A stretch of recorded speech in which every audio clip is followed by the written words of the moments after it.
Hello dear aspirants, welcome to Byju's government exam prep.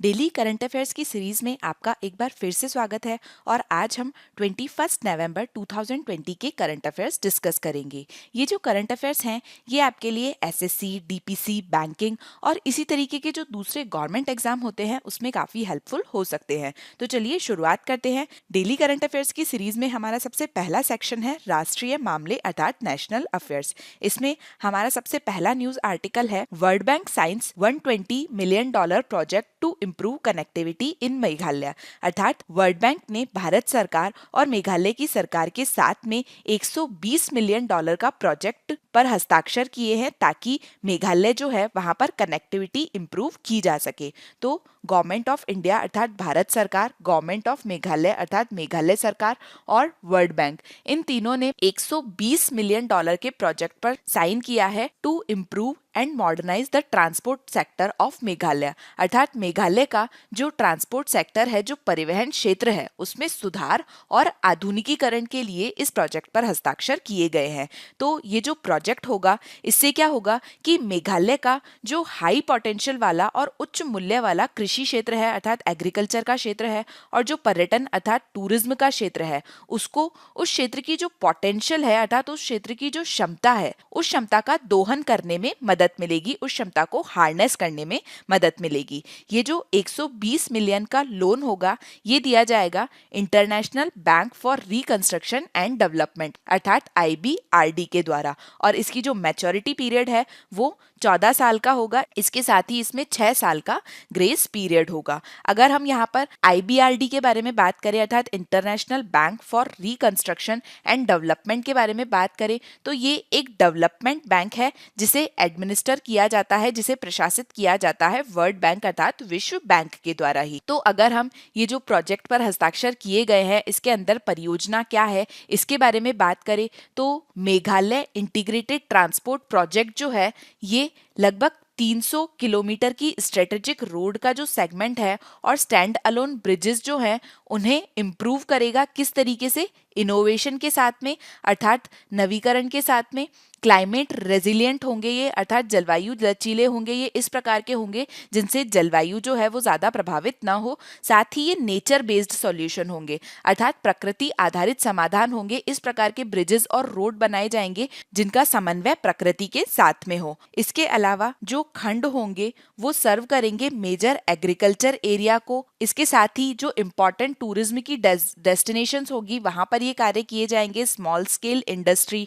और इसके अलावा जो मेजर टाउन है और जो अनसर्व्ड पॉपुलेशन है वो लिंक की जाएगी मार्केट के साथ में। साथ ही हेल्थ और एजुकेशन सेंटर बनाए जाएंगे और साथ ही नेशनल और इंटरनेशनल कॉरिडोर्स यहाँ पर बनाए जाएंगे। इसके साथ ही ये जो प्रोजेक्ट है ये इनोवेटिव सॉल्यूशंस को सपोर्ट करेगा। इनोवेटिव सॉल्यूशंस जैसे कि प्रीकास्ट ब्रिजेस, इस तरीके के सॉल्यूशंस को अडेप्ट करने से क्या होगा कि टाइम और कॉस्ट ऑफ कंस्ट्रक्शन दोनों की बचत होगी। इसी के साथ में ये जो ऑपरेशन है ये कोविड-19 महामारी के कारण प्रभावित होने वाली जो विकास की गतिविधियां हैं उनको पुनर्जीवित करने के लिए और उनको बढ़ावा देने के लिए राज्य सरकार के द्वारा एक जो मिशन चालू किया गया था रीस्टार्ट मेघालय मिशन, उसका भी समर्थन करेगा। इसके अलावा ये जो प्रोजेक्ट है ये कृषि उत्पादों की आवाजाही के लिए जो परिवहन सेवाएं हैं उन्हें बेहतर बनाएगा। साथ ही कोविड-19 के प्रकार की जो चिकित्सा आपात स्थिति है उसके दौरान स्वास्थ्य की सुविधाओं तक पहुंच बनाने में मदद करेगा।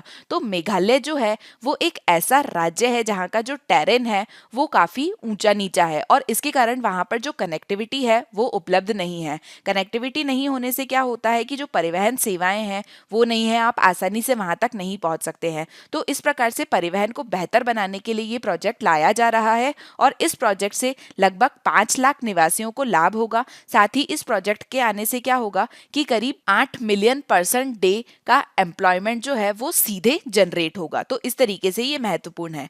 अब अगर यहाँ पर हम मेघालय के बारे में बात करें तो मेघालय के मुख्यमंत्री अर्थात चीफ मिनिस्टर आपको पता होने चाहिए। मेघालय के चीफ मिनिस्टर हैं कॉनरेड संगमा। इसके अलावा मेघालय के गवर्नर अर्थात राज्यपाल है सत्यपाल मलिक और मेघालय की कैपिटल है शिलोंग। इसके साथ ही मेघालय के बारे में हम कुछ और जानकारी देखें तो सबसे पहले आपको ये पता होना चाहिए कि मेघालय की स्थापना कब हुई थी और मेघालय किस प्रकार से बना। मेघालय को पूर्ण राज्य का दर्जा मिला था 21 जनवरी 1972 को। इससे पहले मेघालय जो है वो असम का हिस्सा था और उसके बाद में सन 1970 में मेघालय जो है उसे सेमी ऑटोनॉमियस स्टेटस मिला था, अर्थात अर्ध स्वायत्त राज्य का दर्जा मिला था मेघालय को 1970 में, और इसके बाद में 1972 में मेघालय को पूर्ण राज्य का दर्जा मिल गया था। इससे पहले मेघालय जो है वो असम का हिस्सा था। इसके साथ ही अगर हम मेघालय के बारे में बात करें तो मेघालय में मुख्यतः गारो,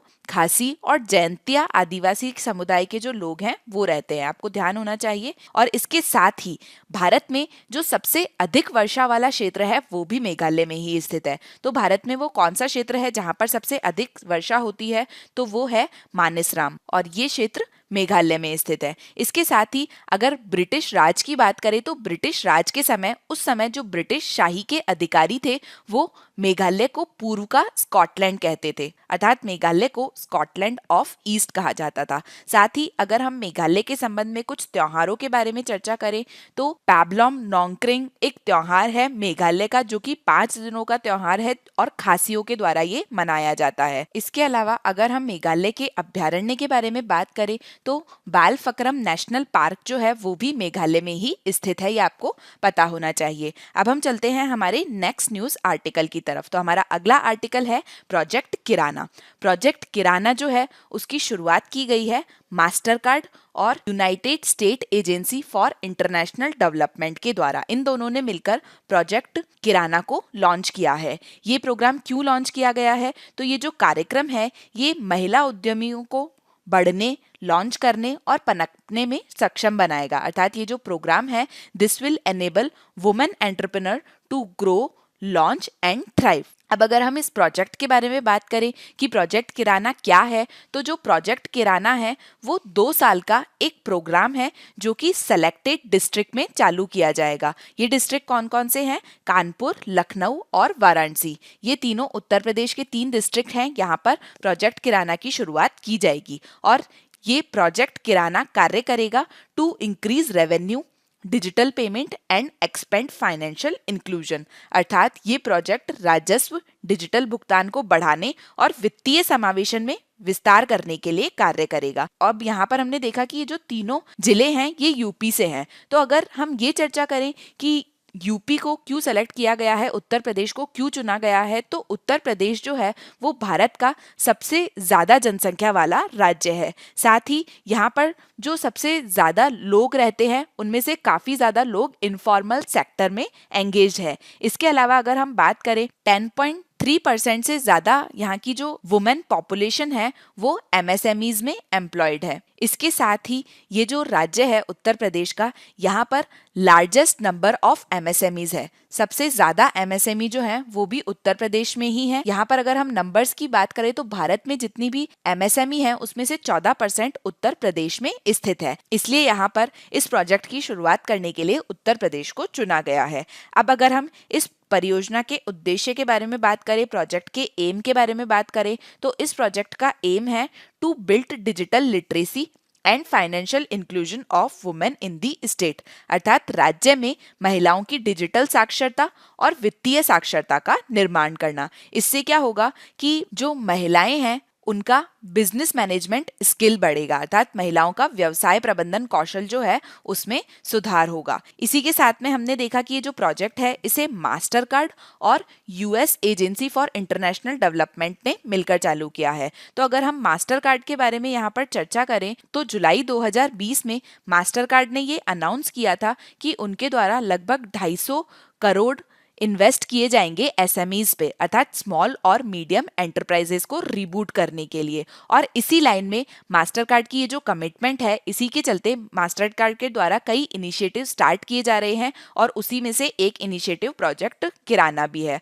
और वहीं पर अगर हम यूएस एड अर्थात United state agency for international development के बारे में बात करें तो ये अंतर्राष्ट्रीय विकास के लिए अर्थात इंटरनेशनल डेवलपमेंट के लिए संयुक्त राज्य की एक एजेंसी है। ये एक स्वतंत्र एजेंसी है, ये एक इंडिपेंडेंट एजेंसी है जो कि रिस्पॉन्सिबल है विदेशी सहायता अर्थात फॉरेन एड और डेवलपमेंट असिस्टेंस अर्थात विकास सहायता के लिए। अगर इसके हेडक्वार्टर के बारे में चर्चा करें तो इसका हेडक्वार्टर है वॉशिंगटन डीसी में।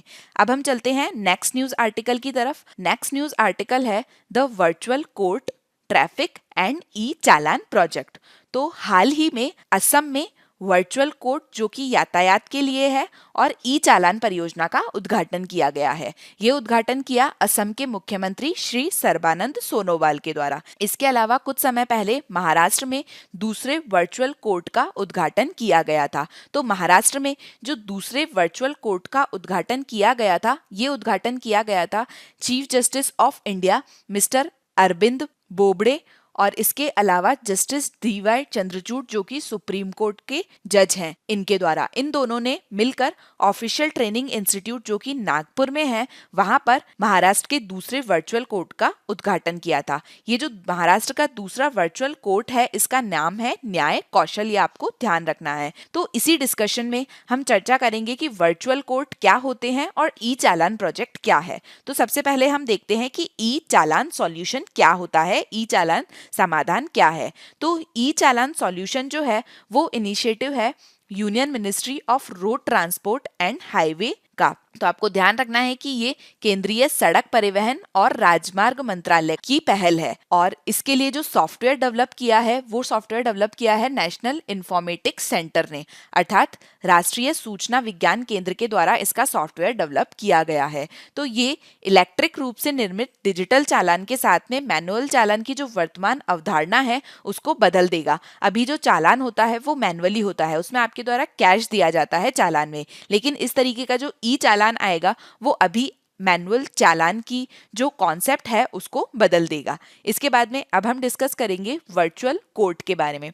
तो वर्चुअल कोर्ट क्या है? वर्चुअल कोर्ट एक इनिशिएटिव है। तो जो वर्चुअल कोर्ट है उसकी शुरुआत की गई है, उस पहल की शुरुआत की गई है न्याय विभाग जो कि भारत सरकार के कानून और न्याय मंत्रालय के अंतर्गत आता है और उसके साथ ही सुप्रीम कोर्ट की ई समिति के द्वारा। इन दोनों की एक पहल है वर्चुअल कोर्ट। तो वर्चुअल कोर्ट क्या है? ये एक ऑनलाइन कोर्ट है जिसमें वर्चुअल जज होता है। तो आपको ध्यान रखना है कि इसमें फिजिकल जज नहीं होता है, एक वर्चुअल जज होता है। वर्चुअल जज का मतलब क्या है?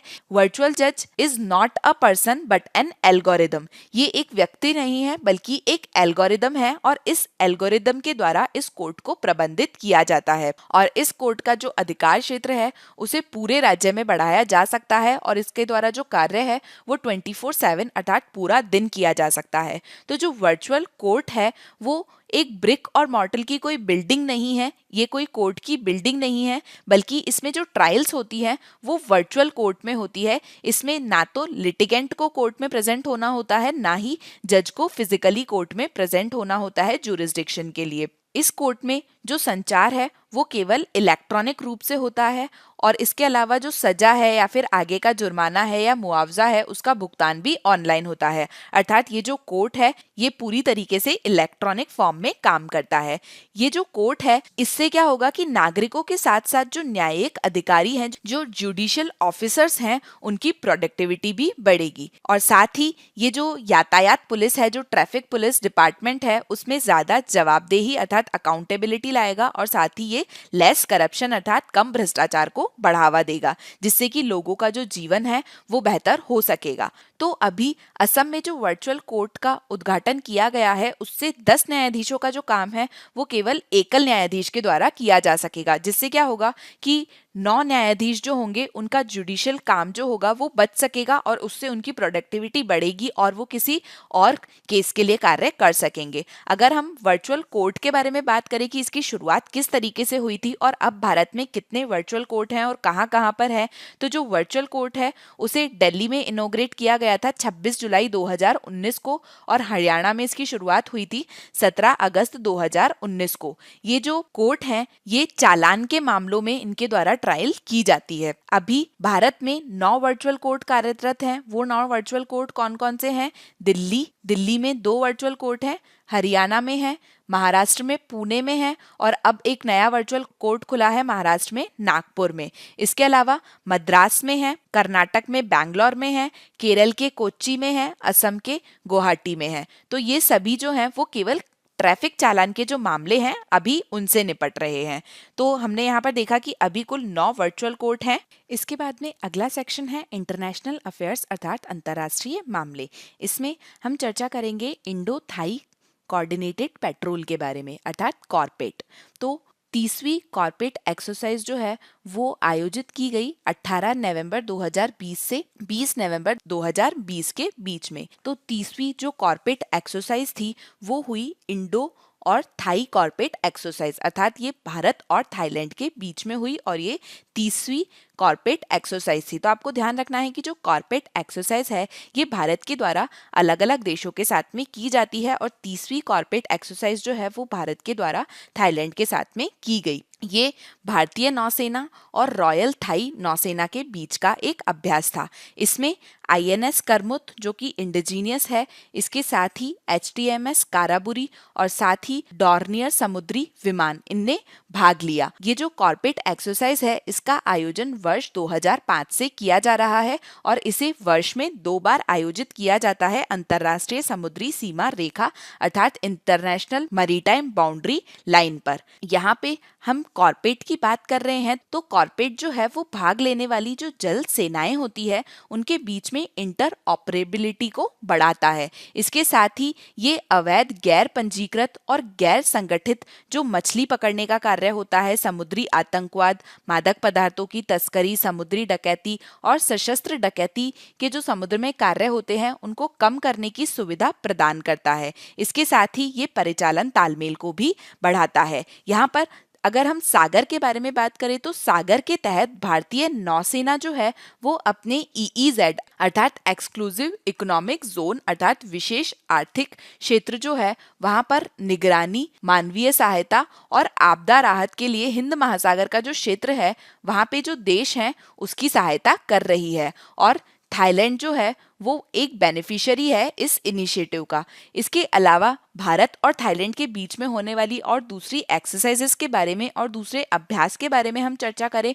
तो भारत और थाईलैंड के बीच में एनुअल बायलैटरल एक्सरसाइज होती है मैत्री। ये आपको ध्यान रखना है, मैत्री भारत और थाईलैंड के बीच की वार्षिक द्विपक्षीय अभ्यास है जो कि वर्ष 2006 से हो रहा है। इसके अलावा सिटमैक्स एक एक्सरसाइज है जो कि भारत और थाईलैंड का समुद्री अभ्यास है। तो आपको ध्यान रखना है सिटमैक्स भी भारत और थाईलैंड के बीच की एक्सरसाइज है। इसके अलावा एक एक्सरसाइज सिम्बैक्स है। सिम्बैक्स के लिए आपको ध्यान रखना है कि ये भारत और सिंगापुर के बीच की एक्सरसाइज है। इसके बाद में हमारा नेक्स्ट सेक्शन है various national and international personalities in news अर्थात समाचार में विभिन्न राष्ट्रीय और अंतर्राष्ट्रीय व्यक्तित्व और इसमें हम चर्चा करेंगे मृदुला सिन्हा की। मृदुला सिन्हा जो है वो गोवा की पूर्व राज्यपाल थी और इनका निधन हो गया है।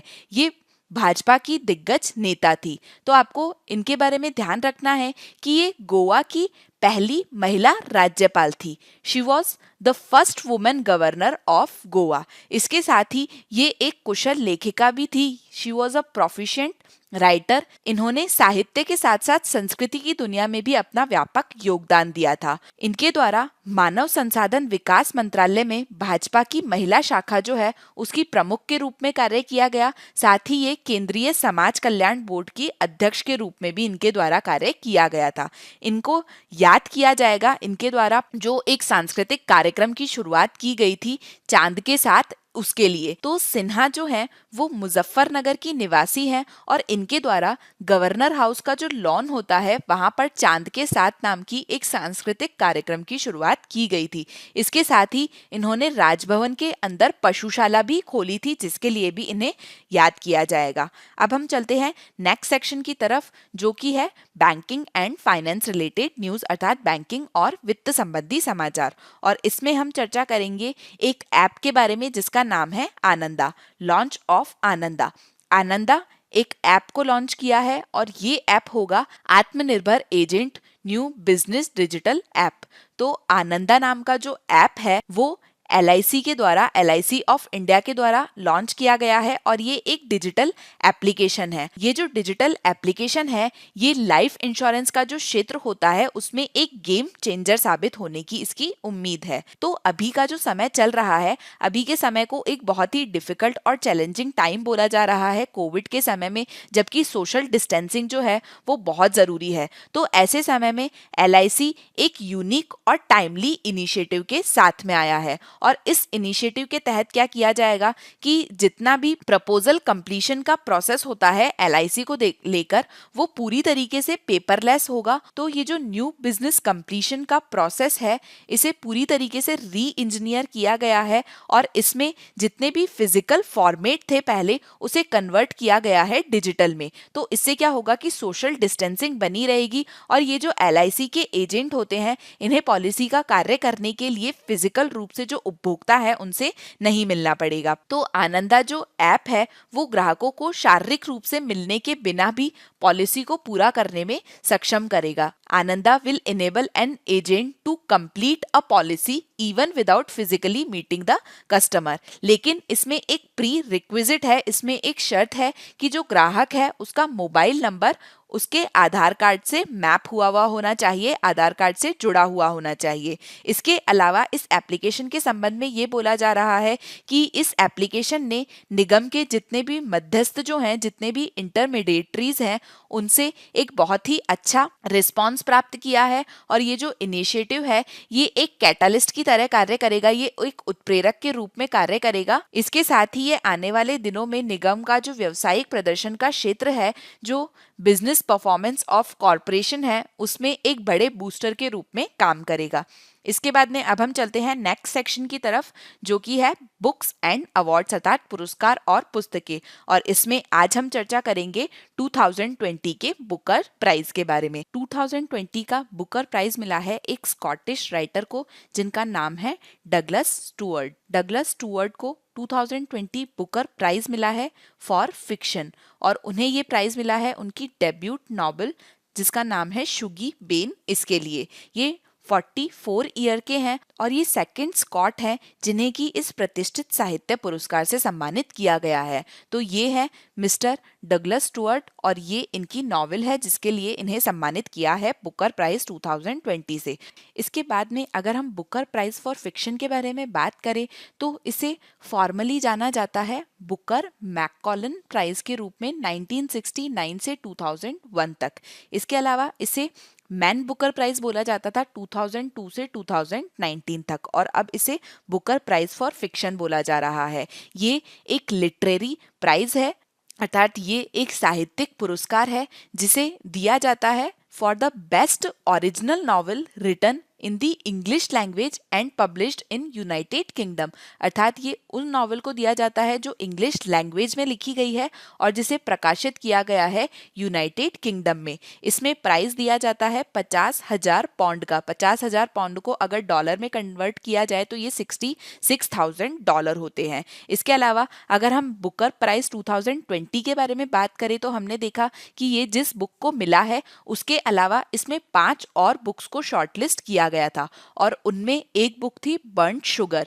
ये जो बर्न्ट शुगर बुक है इसे भारत में पब्लिश किया गया था गर्ल इन वाइट कॉटन के नाम से। इसके साथ ही शॉर्टलिस्ट की गई बुक्स में द न्यू वाइल्डरनेस शामिल थी जो कि डायनी कुक के द्वारा लिखी गई है। द शैडो किंग शामिल थी जो कि माजा मैंगिस्टी के द्वारा लिखी गई है। दिस मॉर्नेबल बॉडी शामिल थी। रियल लाइफ शामिल थी जो कि ब्रैंडन टेलर के द्वारा लिखी गई है।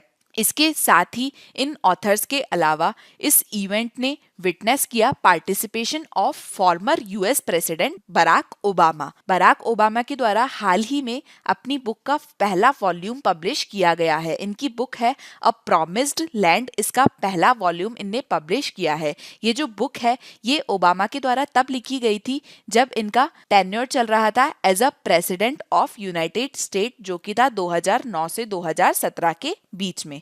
अब हम चलते हैं नेक्स्ट सेक्शन की तरफ जो कि है इम्पॉर्टेंट डेज और इम्पॉर्टेंट डेज में हम डिस्कस करेंगे सबसे पहले वर्ल्ड फिशरीज डेज के बारे में।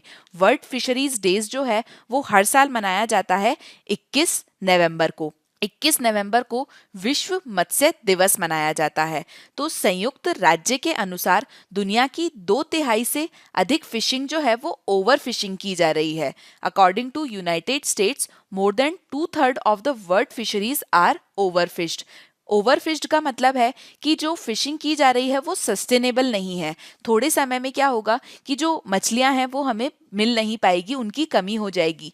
तो अगर सस्टेनेबल तरीके से 100 फिशेस की फिशिंग की जा सकती है तो उसकी 2/3 ज्यादा फिशिंग की जा रही है जो कि सस्टेनेबल नहीं है। तो इस संबंध में मछली पकड़ने के बारे में जागरूकता पैदा करने के लिए और सस्टेनेबल फिशिंग को बढ़ावा देने के लिए इस दिन को मनाना महत्वपूर्ण माना जा रहा है। अगर हम 2020 में वर्ल्ड फिशरीज डे की थीम की बात करें तो 2020 में वर्ल्ड फिशरीज डे की थीम है सोशल रिस्पॉन्सिबिलिटी इन दी फिशरीज वैल्यू चेन। इसके साथ ही अगर हम भारत में मत्स्य पालन के बारे में बात करें तो भारत में पहली बार डिपार्टमेंट ऑफ फिशरीज, जो कि मिनिस्ट्री ऑफ फिशरीज के अंदर आता है, उनके द्वारा वर्ल्ड फिशरीज डे सेलिब्रेट किया जा रहा है। और डिपार्टमेंट ऑफ फिशरीज के द्वारा फिशरीज अवार्ड दिया जा रहा है बेस्ट परफॉर्मिंग स्टेट्स को विश्व मत्स्य दिवस अर्थात वर्ल्ड फिशरीज डे पर। हम इस अवार्ड के बारे में बात करें तो ये अवार्ड असम को दिया जाएगा, हिली और नॉर्थ ईस्ट स्टेट में। और इसके अलावा best performing state among inland states का जो क्षेत्र है उसमें ये अवार्ड दिया जाएगा उत्तर प्रदेश और उड़ीसा को। तो आपको ध्यान रखना है, असम को हिली एंड नॉर्थ ईस्ट स्टेट में फिशरीज अवार्ड दिया जाएगा और best performing state award among inland state में दिया जाएगा उत्तर प्रदेश और उड़ीसा को। अगर हम भारत में फिशरीज के बारे में चर्चा करें तो करीब 28 मिलियन लोग ऐसे हैं जो कि फिशरी का जो सेक्टर है, मत्स्य पालन का जो क्षेत्र है, उसमें कार्यरत है।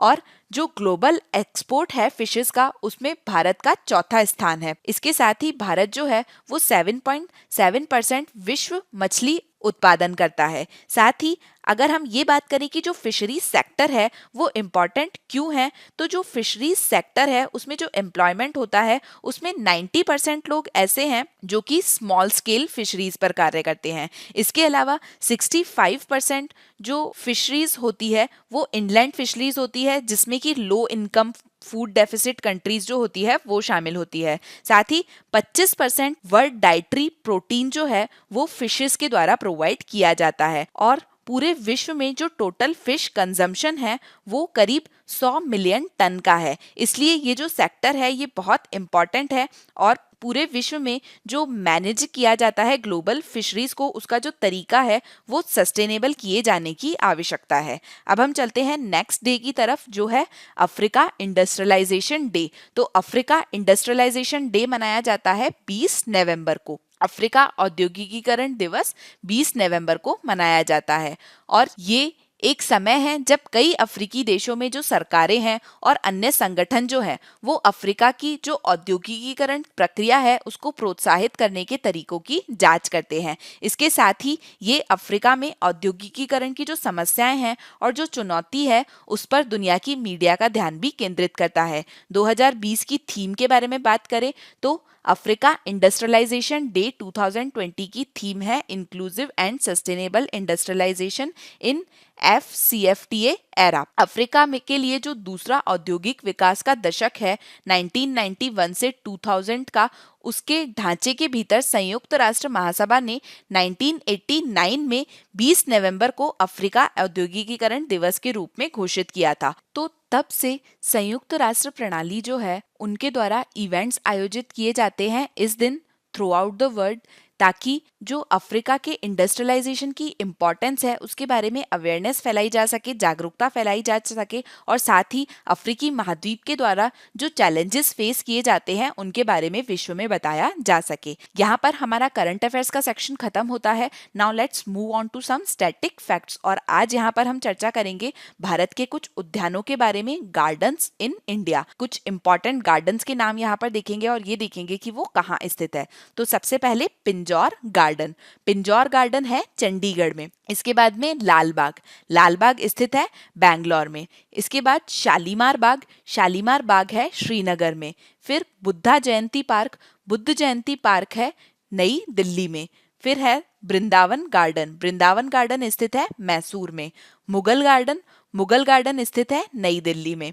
इसके बाद में रॉक गार्डन है चंडीगढ़ में, निशांत बाग है श्रीनगर में, हैंगिंग गार्डन्स मुंबई में है। इसके बाद में आता है खुसरो बाग, खुसरो बाग है इलाहाबाद में। फिर सिकंदराबाद है लखनऊ में, कोरोनेशन पार्क नई दिल्ली में है। इसके बाद में चंद्रशेखर आजाद पार्क, जिसे एल्फ्रेड पार्क भी कहा जाता है, ये स्थित है इलाहाबाद में। इसके बाद में फ्रीडम पार्क है बैंगलोर में, और Indira Gandhi memorial tulip garden है श्रीनगर में। तो ये गार्डन्स के नाम और ये कहाँ स्थित है, ये आपको ध्यान रखना है। अब हम क्विज स्टार्ट करते हैं, और ये जो प्रैक्टिस क्वेश्चंस हैं इनका आंसर आपको देना है। ये सभी प्रैक्टिस क्वेश्चन आज के डेली करंट अफेयर्स की सीरीज से ही लिए गए हैं। तो चलिए शुरुआत करते हैं। सबसे पहला क्वेश्चन है, Mridula Sinha who passed away recently was first woman governor of which state? Mridula Sinha जिनका हाल ही में निधन हो गया है, वो किस राज्य की पहली महिला राज्यपाल थी? गोवा, महाराष्ट्र, गुजरात या मध्य प्रदेश?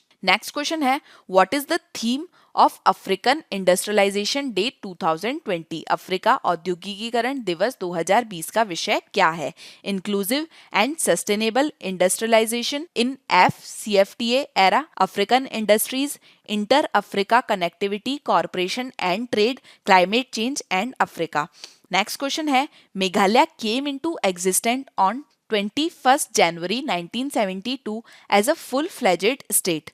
Earlier, Meghalaya was part of which state? पश्चिम बंगाल, असम, त्रिपुरा और सिक्किम। अगला क्वेश्चन है, प्रोजेक्ट किराना का उद्देश्य क्या है? What is the aim of project Kirana? To build digital literacy and financial literacy of women in the state, अर्थात राज्य में महिलाओं की डिजिटल साक्षरता और वित्तीय साक्षरता का निर्माण करना।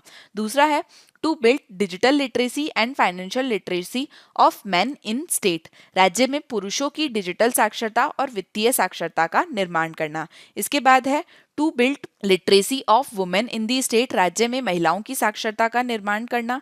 अगला है, to build digital literacy and financial literacy for everyone, सभी के लिए डिजिटल साक्षरता और वित्तीय साक्षरता का निर्माण करना।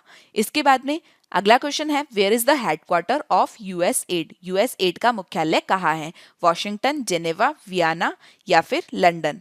अगला क्वेश्चन है, what is the name of second virtual court of Maharashtra which was recently inaugurated by chief justice of India Shri Arvind Bobde and supreme court justice DY Chandrachud at judicial officer training institute in Nagpur? Nyaya Kaushal, न्याय बंधु, न्याय सेवा या न्याय व्यवस्था? अगला क्वेश्चन है, Scottish writer Douglas Stuart has won 2020 Nobel prize for fiction. He has been awarded for which novel? Scottish लेखक डगलस स्टुअर्ट ने फिक्शन के लिए 2020 बुकर पुरस्कार जीता है, तो उन्हें किस उपन्यास के लिए सम्मानित किया गया है? Shuggie Bain, girl in white cotton, the new wilderness, a promised land? अगला क्वेश्चन है, world fisheries day is celebrated on? विश्व मत्स्य दिवस कब मनाया जाता है? 23 नवंबर, 21 नवंबर, 21 सितंबर, 22 सितंबर? इसके बाद में अगला क्वेश्चन है, वृंदावन गार्डन कहाँ स्थित है? Where is Vrindavan garden located? Mathura, Mysore, Bangalore या नई दिल्ली? तो यहाँ पर हमारा आज का डिस्कशन खत्म होता है। जो क्विज में क्वेश्चंस पूछे गए हैं उनका आंसर आपको कमेंट सेक्शन में देना है। Thank you so much for today's discussion. I hope you like the session. Thank you. Stay happy, stay safe.